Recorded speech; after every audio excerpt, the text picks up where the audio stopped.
Welcome in. It's been a while. Let's talk about the Abramelin, shall we?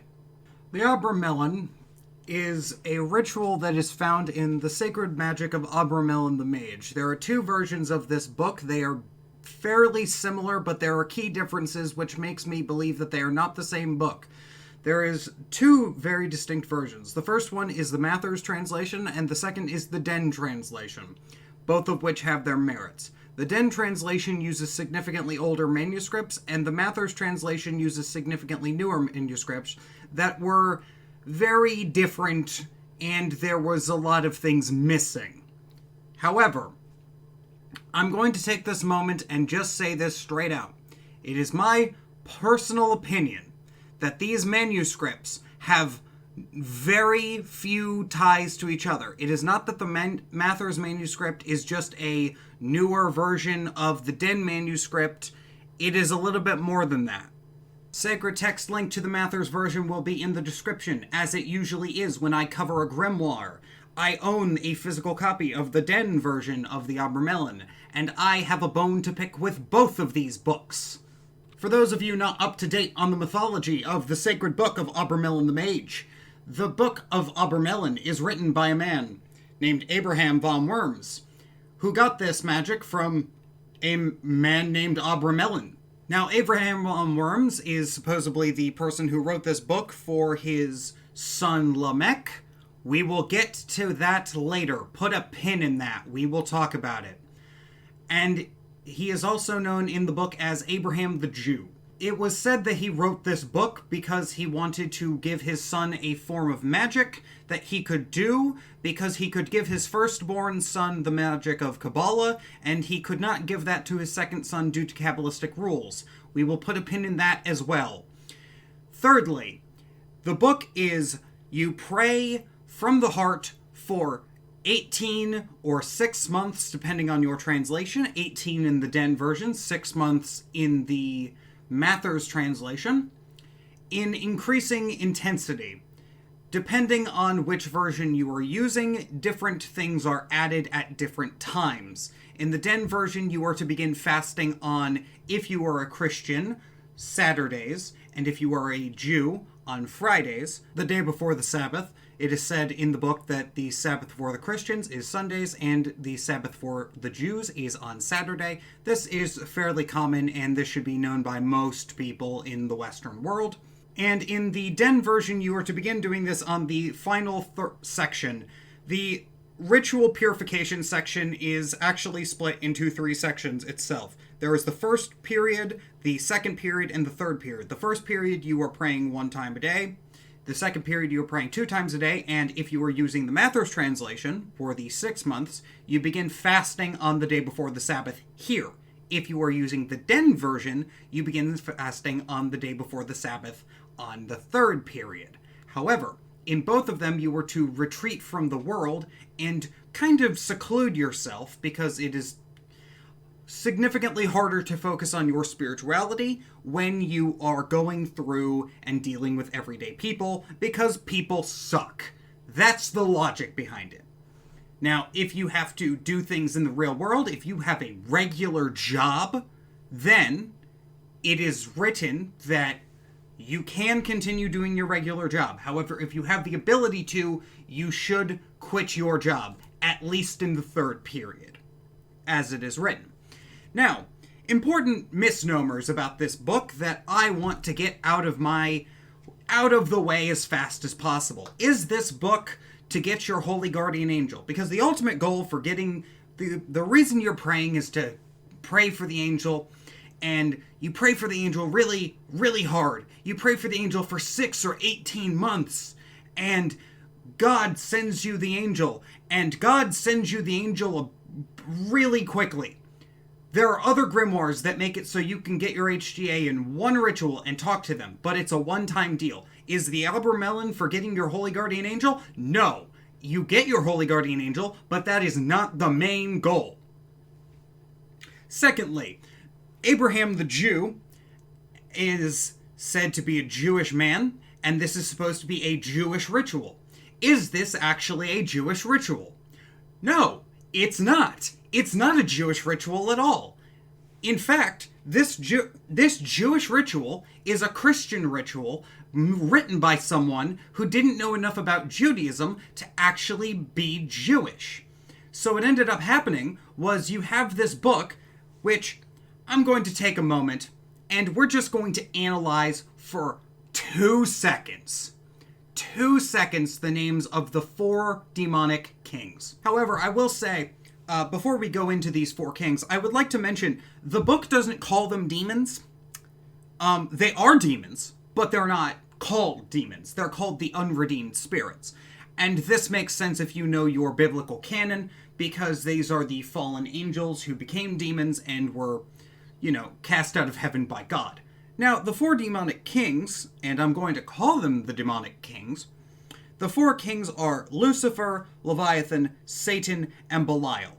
Of these, Lucifer is a fallen angel, Leviathan is never referred to as a demon, Satan isn't even a demon's name, it is a title, and Belial is actually referred to as a demon. So of these, we know that 3 of them are not actually, well, Lucifer, you could make the argument that Lucifer is a demon. So of these, we have 2 demon names, one of which is not a demon, and one of which is a title. And we know this because we can go through and look in the Book of Job, and we would know that a Jew would not call Satan a demon. Satan, in the Book of Job, is actually an angel who is testing Job. Okay? So, we've already determined that just based on the very bizarre titles of the kings, that it is not Jewish most likely. But we can go a little bit further. It is proposed by Den in, I believe it's George Den? Yeah. I believe it's George Den who wrote this.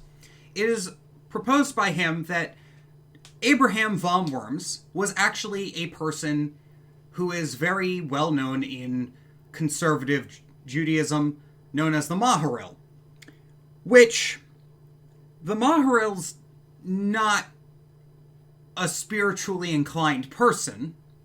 The Maharil would have known that Satan is not a demon, it's a title. They wouldn't have put Leviathan as one of the demon kings.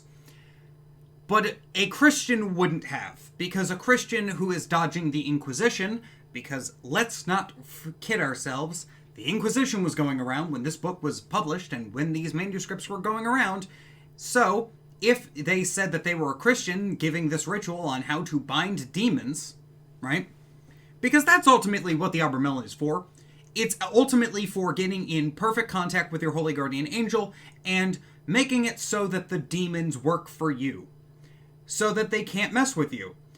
They quote Moses, Aaron, and Elijah as being people who had this power, and if we look at the book of, I believe it's all of the 4 Gospels in the New Testament, we can see that Jesus had sufficient command over demons to be able to do wondrous things and can cast them out. It is also written that you are not supposed to give this to royalty because Solomon was royalty, and Solomon misused the magic. Here's the thing about that. That's not what the problem with Solomon was. The problem with Solomon was that Solomon was kind of an asshole. Solomon was an asshole to his subjects. Solomon was an asshole to his people. Solomon was an asshole to his demon servants. Solomon was an asshole to fucking everyone.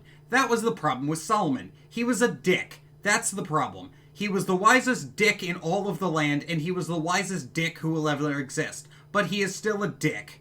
Alright? That's the problem with Solomon. He overtaxed his people, and then when his son was asked to, fix the tax problem and make the burden that Solomon put on his people slightly lighter, his son proceeded to double down and say, no, I'm going to make your life even worse. And it was this act of his son that made Solomon go down in the Jewish literature as being a terrible person. That and the 500 wives, which were committing apostasy and he was not keeping track of. Back to the Abramelin. So, you're supposed to bind the demons into serving you, and that's the entire point of the last week. It is the split into 2 parts. The final week of the Abramelin is actually the most important part of the entire ritual. It is the most important part of the entire ritual because it is the point where, for 6 days, You are proceeding to pray for 3 days for your holy guardian angel and for the, quote, good spirits to appear to you. You are praying devoutly to God. On the first day, you are to pray basically all day. You pray from dawn till sunset, and then you eat some bread, drink some water, go to bed. Then the second day, you pray for the good spirits to arrive. You pray in the evening, and you pray more. You basically pray like you were the entirety of the third section for 1 day. And the third day, you pray to God to send you your holy guardian angel. And God sends you your holy guardian angel, and you converse with the holy guardian angel. And on the fourth day, you go through and you start calling the demons. And you call them in the order of, you call the 4 kings, you then get the kings to swear to you. You call the 8 dukes, you get the dukes to swear to you, and then you give 4 of the dukes names for spirits that you want to be your familiars. Now, these spirit names, by the way, other than the kings and the dukes, these change slightly in the Mathers and the translation from George Den. These change enough to where I'm convinced that they're different lists. So make of that what you will. I'm pretty sure that they're different lists, because the names on them are different enough to where it would be different. They do share a lot of names, but a lot of these are just different enough to where I think they're different lists that had a common... There must be like an older manuscript that is like the primordial Abramelin manuscript that had a lot of these names, and then over time these names got changed. That is what I think happened. And by different lists, I mean like the names of the spirits in the list. Some of them aren't in the Mathers version and they're in the Den version and vice versa. That's what I mean. I'm not saying that the list of spirits are like, oh, well, both of them have this one name. No. I'm talking about a lot of the other names. Towards the end of the list, this seems to be more common. Specifically in the lists on the individual dukes and who they rule, this happens a lot more frequently. Back to the final week. So, the final 3 days, you call up the demons, get them to swear. Call up the dukes, get them to swear. Get 4 of them to give you the names of the familiars. You get the familiars. The familiars show up, right? On the 3rd day. You get the familiars to swear to you, and then you take a break. You're done with you're in magical jail. Timeout time.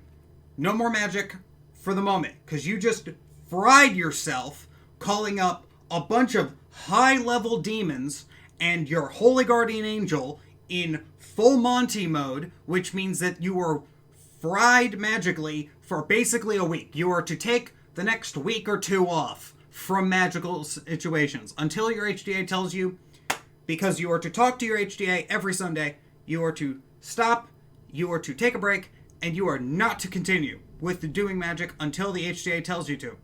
And after the HDA tells you to, you are good to go. And you are to employ the demons, because most of this is about employing the demons. Because the reason it is written that, well, it's not really written, but you can kind of infer that the reason why you need to get the demons to work for you is because if you don't get the demons to work for you, they will waste your time, and they will make it so that you need to bind the demons anyways, because they will fuck up your life, and they will make it so your connection to your holy guardian angel is not as clear. Now, that was a lot. That was a lot, and I talked very fast. I apologize. I usually don't talk this fast in this videos. But this book really fucking cheeses my onions. It grinds my gears. It boils my piss. Alright? Because here's the thing. This book is long. This book is long. It's very long. And half of it is unnecessary. Half of it is unnecessary. Because you could waste... You could go through this entire operation. And most of the stuff... And I'm just going to talk about the Den version, because that's the one I have in front of me. The entire first section, the entire first chapter, there's 4 books in this book. There's 4 books. The first book, completely unnecessary. It's just the mythology of the book. It's just a story. The second book is a bunch of Jewish spells that you can just do. And the third one, is the actual part where you get to the purification and the actual ritual for getting your holy guardian angel and binding the demons. And then the fourth book is the letter squares. And the letter squares are so corrupt that you don't want to use them, and you might as well just ask your holy guardian angel for better solutions to yet employ the demons, because quite frankly, there is no fucking reason to use the letter squares if you don't have to. You don't need to use the letter squares. In fact, if you're using the Mathers version, the Mathers letter squares are so fucking corrupted that they're useless. So the Den version has the right letter squares, and even those, some of the letter squares are just fucking missing. And by missing, I mean they're just missing sections, just randomly. It's not good. They don't work. You might as well, and a lot of things in the book, it is written you can do some crazy things with these spirits. You can do really weird things with these spirits, right? You can do really weird things with these spirits, and a lot of them are sin. You can commit a lot of sin with these spirits, because keep in mind, these aren't angels you're getting. These aren't angelic familiars. These are demons, right? And if you've never worked with demons, here's a primer on that. Demons work faster than any other spirit. The only spirit that works even close to the speed of demons is elementals. And the reason is because the demons and the elementals are basically on the same plane as us, just a one layer removed. Elementals are kind of up, demons are down. But demons are significantly more intelligent than elementals because they are fallen angels, and angels are way more intelligent than elementals. Alright? We cool with that? I hope that's an acceptable fucking take, that demons are smarter than elementals. Elementals are not stupid by any mean, but they have less understanding of the world. Demons are fallen angels, and usually people go to angels for information. People go to angels to know how to do things and to get things. The only difference between demons and angels is that demons are assholes, they are morally bankrupt, and will do whatever you fucking tell them to if you have gotten them in your service. Right? And they're a hell of a lot closer, because they don't need to go through 4 layers of heavenly bureaucracy in order to get you a night out with that girl you like. Because yes, that is what you're calling up Haniel, the angel of Venus, for. We all know it. Everyone calls up Haniel for that, or they call up some love goddess. But demons are closer, and they can get you that big titty goth girlfriend that you want a lot easier, because 1, they're closer, and 2, they're probably worshipping their boss. Yeah. Think about that one for a second. The big titty goth girl, that stereotype, is probably worshipping and working with their boss. That boss that, after you finish the Abramelin, is now sworn an oath to serve you loyally. You rule their boss. Their boss has signed an oath and said an oath to serve you. Think about that. This is why Satanism and, demonology and, I worship the old demon. No, you don't want to do that, because if one person does anything close to the Abramelin where they have to bind these demons into swearing an oath of fealty, you own their gods. This only happens in the Abrahamic system with demons and angels. This happens nowhere else. Never in any other pagan sect is it possible to own someone's gods.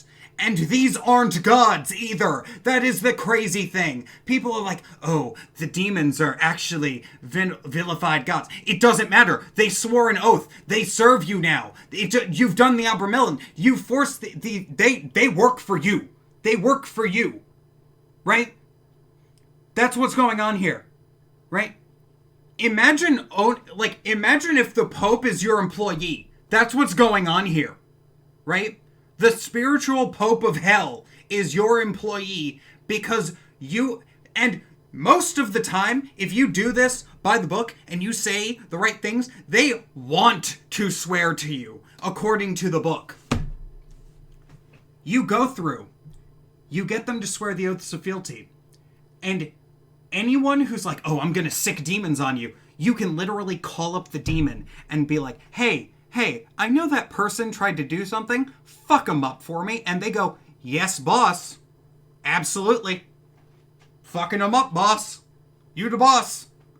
And then you go, you did good, you did good, you did good, thanks for sending your crew, thanks for sending in the demon fly mob.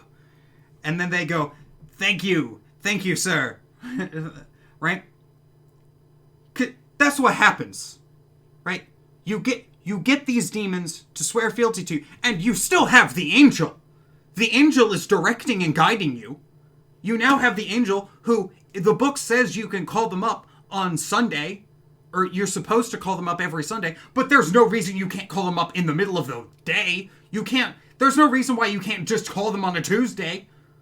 You can, if you need to commune with your holy guardian angel, you spent 6 months or 18 months, depending on your version, calling up and asking God to send you your angel so you are in nigh constant contact. And sometimes, if I assume that your angel will just show up and proceed to talk to you if you need guidance on something. You can just be like, hey, angel, I need guidance on this thing. And your angel will say, yeah, here's the guidance you need. Go for it. Go get him, champ. Go get him. You got this. I believe in you.